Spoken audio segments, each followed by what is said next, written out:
Okwamusa kwamibusisa upastor wenlo ochaza amaphupho. Inamba-ke isense kuba uyimember noma-ke uyacontribute kwi-channel kuphela. So ngo-9 ka-5 ntambama awungu-WhatsApp. Fona from Monday to Friday kuphela.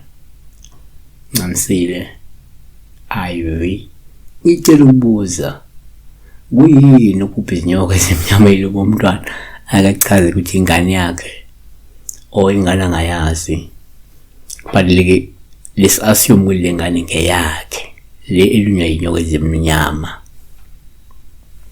So inyoka ingaba umuntu, ingaba isitha,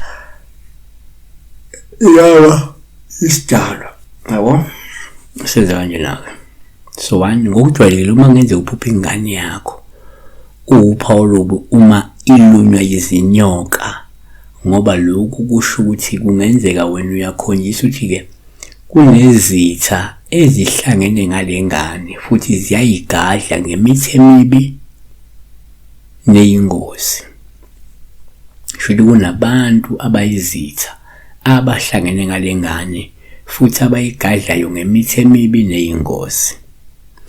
NgokukaMathewu 12:34 nzalo yezinyoka ningakhuluma kanjani okuhle nibabi na? Number 2, kwesinye isikhathi uma uphupha ingane kungawuphawu uma ilunywa izinyoka. Lokhu kungabe kuveza ukuthi kungenzeka kumele ukhuleke ngoba le ngane kade ihlaselwa imimoya emibi noma ihlaselwa imimoya emibi. 3, ngokwesintu uma uphupha ingane ngaba uphawu uma ilunywa izinyoka, kodwa ngasho ukuthi kungenzeka wena uyaqwashisa le ngane ishaywa izidalwa zalomuzi, okungenzeka izidalwa ezimbi noma izidalwa ezingahlambulukile. Uma kungukuthi kukhona okungahanjiswanga ngendlela efanele noma kuyidalwa nje ekhaya ezishaya ngenxa yokuthi akuhanjiswanga izinto ezithile ngendlela efanele, kungenzeka uthathe ingane uyibikise esibongweni ekungesona.